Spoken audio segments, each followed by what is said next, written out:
So বাংলাদেশের মেয়েরা দেশের বাইরে গিয়ে লাইভ প্রেজেন্টেশন করছে, এটা আসলে আমাদের দেশের জন্য অনেক বড় একটি নিউজ আমি মনে করি। কারণ এর আগে আমাদের ব্র্যান্ড প্রমোশন সেক্টরটা আসলে খুবই অল্প কিছু মানুষ নিয়েছিল, এখন আরও বড় হচ্ছে, নতুন মেয়েরা কাজ করতে আসছে। সো এইটা মাত্র শুরু আমাদের যাত্রা, আর ইন ফিউচার আরও অনেক মেয়েরা কাজ করবে, ইন্টারন্যাশনালি কাজ করবে, আমাদের দেশে কাজ করবে। সো ঘোরার ফাঁকে কাজও হয়েছে, লাইভ প্রেজেন্টেশন হয়েছে। সো ভালো একটা নতুন অভিজ্ঞতা। ভাষাগত একটু সমস্যা ছিল, যেহেতু আমরা দেশের বাইরে কাজ করছিলাম। সো তখন দেখা যাচ্ছে যে ওদের মালয়েশিয়ান ভাষা, অনেকের ইংরেজি, আবার অনেকের হিন্দি। সো কাজ করে নিতে হয়েছে। আর দেশের বাইরে যখন আমরা কাজ করতে যাই এত ফ্যাসিলিটিস থাকে না, আপনারা থাকেন না আমাদের সাথে, এত টিমের মানুষ থাকে না, একা একা সব কিছু করতে হয়। তো ওখানে একটু সমস্যা হয়েছে, তো এগুলোও কাটিয়ে উঠে কাজ করে এসেছি। এটা প্রশ্ন না করলেই নয়, সেটা হচ্ছে কি আসলে বারিশা কোনো কিছু করলে সেটা হচ্ছে গিয়ে সমালোচনা ছড়ায়, যেটা ভালো করুক আর মন্দ করুক। আমরা দেখেছি যে আপনি যেই চুলের স্টাইলটা করেছেন সেটা সব জায়গায় অনেকেই করেন, বাট যখন বারিশা কোনো কিছু করে সেইটা নিয়ে মানুষ টোল করে। আসলে আপনি ভালো করলেও টোল, না করলেও টোল। আসলে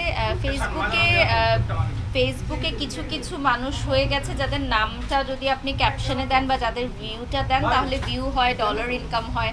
সো আমিও তাদের মধ্যে পড়ে গেছি এজন্য। আর আপনারা দেখেছেন যে রিসেন্টলি আমাদের ফেসবুকটা বা সোশ্যাল মিডিয়াটা আসলে এই ধরনের অ্যাক্টিভিটিসগুলো বন্ধর জন্য কিন্তু অনেক শিল্পীরা প্রতিবাদ করছে।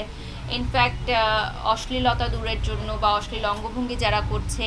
ইনফ্যাক্ট রিসেন্টলি আপনারা দেখেছেন যে আগারগাঁও একটা কেক প্রচার প্রসারের একটা কমিউনিটি তৈরি হয়েছিল, যেখানে কিন্তু আমাদের প্রশাসন থেকেও কিন্তু নিষেধাজ্ঞা দেওয়া হয়েছে। সো এগুলো আস্তে আস্তে হয়তো চেঞ্জেস আসবে, যাদের দৃষ্টি পড়বে তখন এটা চেঞ্জ আসবে। ফেসবুকের কিছু রুলস অ্যান্ড রেগুলেশনস হওয়া উচিত। I guess this is the high time যে ফেসবুকে কে কী বলতে পারবে, কি বলতে পারবে না, কি করতে পারবে, কি করতে পারবে না, এগুলোর একটি নীতিমালা হওয়া খুব জরুরি।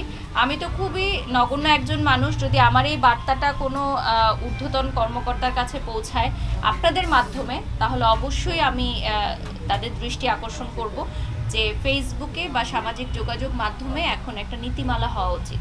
আবার একটা প্রশ্ন, সেটা হচ্ছে আমি দেখেছি আপনি বাইরে ছিলেন, তারপর আপনার বাংলাদেশে কাজ ছেমে ছিল না, আপনার ছোট বোনকে দিয়ে করিয়েছেন, এবং আমরা দেখেছি সেই প্রমোশন আপনি করেছেন, ছিলেন বিদেশে, বাংলাদেশে বসেও কাজ করুন। কিভাবে সম্ভব আসলে আপনার দ্বারা? এটা সম্ভব হচ্ছে যে আপনাদের ভালোবাসার জন্য। আমি যখন দেশের বাইরে ছিলাম এত কাজের অফার ছিল যে সবগুলো তো আসলে করা সম্ভব হয়নি। কিছু কিছু আমাদের প্রোডাকশন হাউসের নিউলি লঞ্চড যে ব্র্যান্ড প্রমোটার আছেন উনি করেছেন, আমার টিম ছিল, আমার টিম করেছে, আর কিছু কিছু কাজ ছেড়ে দিতে হয়েছে।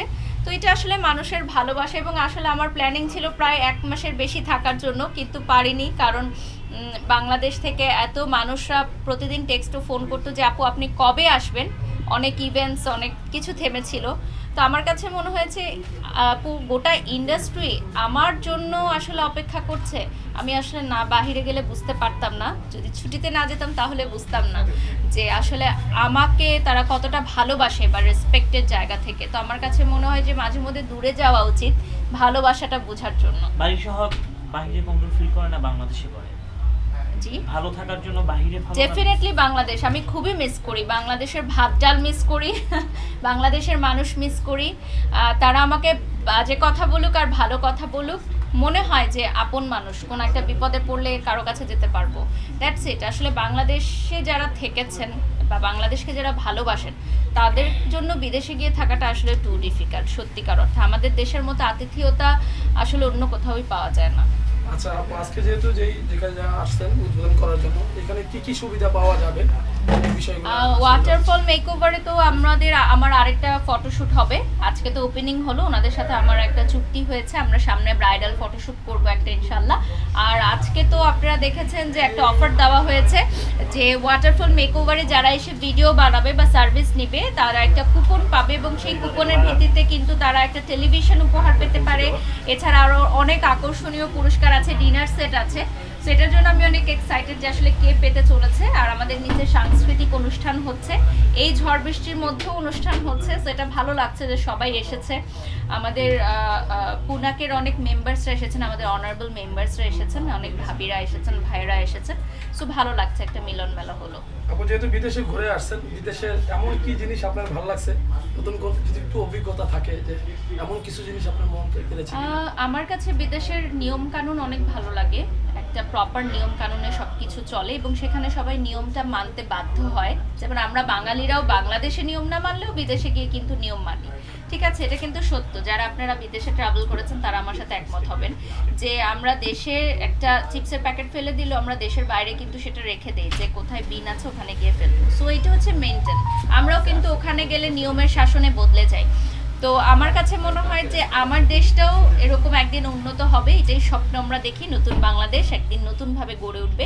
এটা শুধু আমি একা পারবো না, বা আমাদের ঊর্ধ্বতন কর্মকর্তারা যারা আছেন তাদের গাফলতি সবসময় দিলে হবে না। আমাদের প্রত্যেকের জায়গা থেকে নিজে নিজকে পরিবর্তন হতে হবে, আদারওয়াইজ এটা কখনোই হবে না।